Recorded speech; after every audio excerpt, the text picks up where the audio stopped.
ایک مزدور تھا جو ایک مسجد کی تعمیر کرنے پر مزدوری کر رہا تھا، ایک بہت بڑی اور شاندار مسجد جو کہ اس وقت کا سلطان تعمیر کروا رہا تھا۔ جب مسجد مکمل ہو گئی تو سلطان نے حکم دیا کہ مسجد خالی کر دی جائے، کوئی مستری یا مزدور یا کوئی بھی اور آدمی مسجد میں نہ رہے۔ اس کی وجہ یہ تھی کہ سلطان کی بیٹی شہزادی نے یہ ریکویسٹ کی تھی کہ جب یہ خوبصورت مسجد مکمل ہو جائے تو وہ پہلی نمازی ہو جو اس مسجد میں 2 رکعت نماز ادا کرے، اور جب وہ نماز ادا کر رہی ہو تو مسجد میں کوئی اور شخص موجود نہ ہو۔ اس لیے سلطان نے اعلان کیا تھا کہ مسجد بالکل خالی کر دی جائے۔ اب جب مسجد مکمل ہو گئی تو سارے مستری مزدور چلے گئے، لیکن ایک مزدور تھا جو لیٹ ہو گیا۔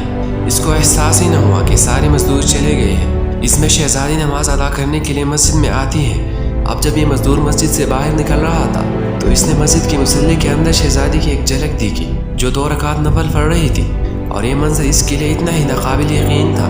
یہ ایک حیرت انگیز منظر تھا۔ شہزادی پر نظر پڑتے ہی صرف ایک ہی نظر میں وہ شہزادی کی محبت میں گرفتار ہو گیا۔ چنانچہ جب وہ گھر آیا تو اس نے اپنی ماں کو بتایا کہ کیا ہوا ہے، اور اس نے کہا کہ تمہیں سلطان کے پاس جانا ہے اور شادی میں شہزادی کے ہاتھ مانگنا ہے۔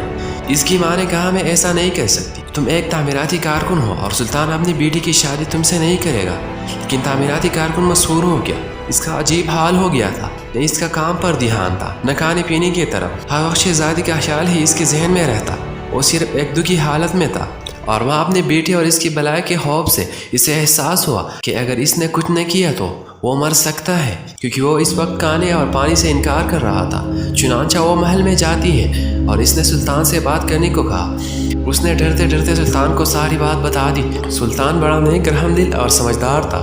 اس نے کہا کہ وہ جائے اور کل اپنے بیٹے کو لے کر اس کے پاس آئے۔ اگلے روز دونوں ماں بیٹے سلطان کے حضور پیش ہو گئی۔ سلطان نے اس مزدور سے کہا، اچھا تو تم شہزادی سے پیار کرتے ہو، اب میری بات غور سے سنو۔ میری ایک شرط ہے کہ اس مسجد میں سب لوگ کے جانے کے بعد، یعنی جب عشاء کی نماز کے بعد لوگ چلے جاتے ہیں اور مسجد خالی ہو جاتی ہے، تو تمہیں اس مسجد میں 40 راتوں تک اس مسجد میں آ کر قیام کرنا ہوگا۔ ایک دن کا بھی ناغہ نہیں ہونا چاہیے۔ اگر تم 40 دن بلا مس کے یہ کر پائے تو میں تمہارا یہ شرط قبول کر لوں گا، تمہاری شادی اپنی بیٹی سے کروں گا۔ بادشاہ نے یہ بھی کہا کہ میں ایک نگران تم پر مقرر کروں گا جو یہ نوٹ کرے گا کہ کیا تم کوئی مس تو نہیں کرتے اور خشوع و وضو سے قیام کرتے رہتے ہو، کوئی کمی یا کوتاہی تو نہیں کرتے، بیکار تو نہیں بیٹھتے یا سو تو نہیں جاتے۔ اگر تم اپنا وعدہ پورا کرو گے میں بھی اپنا وعدہ پورا کروں گا اور شہزادی سے تمہاری شادی ہو جائے گی۔ وہ مزدور یہ بات سن کر بڑا خوش ہو گیا۔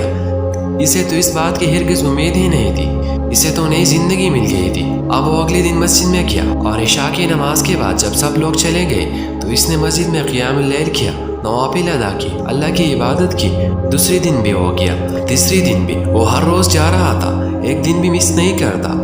کچھ ہفتوں کے بعد اس نے محسوس کیا کہ وہ بہتر ہونا شروع ہو گیا ہے، وہ زندگی کی طرف لوٹ رہا ہے۔ وہ کھا رہا تھا، پی رہا تھا، کام پر بھی جا رہا تھا۔ دن گزر گئے، اب اسے عبادت میں بھی مزہ آنے لگا تھا۔ اسی مسجد میں آنا اور تنہائی میں عبادت کرنا اسے اچھا لگا تھا۔ اس کے دل میں اللہ کی محبت پیدا ہونے لگی تھی اور دل ہی دل میں دعا کرنے لگا تھا۔ اسے پتہ ہی نہ چلا کہ 40 دن گزر گئے، 50 دن گزر گئے، 60 دن گزر گئے، 70 دن گزر گئے۔ وہ عبادت کے لیے جاتا رہا۔ آخر ایک دن سلطان نے اسے خود بلایا اور پوچھا کہ تم نے پوری 40 دن بلا مس کیے عبادت کی ہے، قیام اللیل کیا ہے؟ ہم نے کنفرم کیا ہے کہ تم نے باقاعدگی سے خشوع و وضو کے ساتھ عبادت کی ہے۔ تم اپنے وعدے کے مطابق 40 دن پورے ہونے کے بعد تم میرے پاس آئے کیوں نہیں؟ تو اس آدمی نے جواب دیا کہ میرے سلطان، جب میں نے مسجد میں پہلی دفعہ آپ کی بیٹی کو دیکھا تھا تو اس وقت میرا دل خالی تھا، اور وہ پہلی خوبصورت چیز تھی جس سے میرا سامنا ہوا، جس نے میرے دل میں اپنی جگہ بنائی، وہ تمہاری بیٹی تھی۔ لیکن جب میں نے 40 دن تک مسجد میں عبادت کی، قیام اللیل کیا، تو مجھے اپنے خدا کے قریب ہونے کا موقع ملا۔ خدا کی محبت میرے دل میں شروع ہو گئی، میرا تعلق خدا سے بنا گیا اور مضبوط ہوتا گیا، اور تب میں نے اس خوبصورت احساس کو محسوس کیا جو سکون میرے دل میں اتری ہے، وہ میں نے پہلے کبھی محسوس نہیں کی تھی۔ خدا کی محبت سب محبتوں پر غالب آ گئی۔ خدا کی یاد میں جو سکون مجھے ملا ہے وہ کسی اور کی یاد میں نہیں ملا۔ خدا کی ذکر نے مجھے سب کی یاد سے قابل کر دیا۔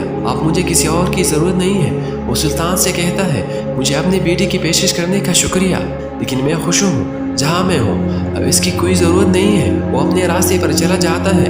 تو دوستو، جب ہم بعض بری عادتوں کو چھوڑ لیتے ہیں تو ایک خوشی ہوتی ہے، اور تجربے میں ایک ایسی مٹھاس ہوتی ہے جس کا آپ دوسری چیزوں سے موازنہ نہیں کر سکتے۔ جب ہم اللہ پر ایمان کی بات کرتے ہیں تو ہمارے ایمان کا تقاضا یہ ہوتا ہے کہ ہمارے دل میں اللہ کی محبت اس دنیا کی ہر چیز کی محبت سے زیادہ ہو، اس دنیا کی ہر چیز کی محبت پر اللہ کی محبت غالب آ جائے، اس دنیا میں ہر چیز سے بڑھ کر ہم اللہ سے پیار کریں، اور جو سچا ایمان لے آتا ہے، جس کے دل میں اللہ کی محبت بن جاتی ہے، پھر اس کے دل میں کسی اور کی محبت کی جگہ نہیں رہتی۔ سو اللہ سے محبت کرو اور ہاں قیام اللیل بھولنا مت، اس کے بہت فائدے ہیں، اس پر بھی میں ایک دن ویڈیو بناؤں گا انشاءاللہ۔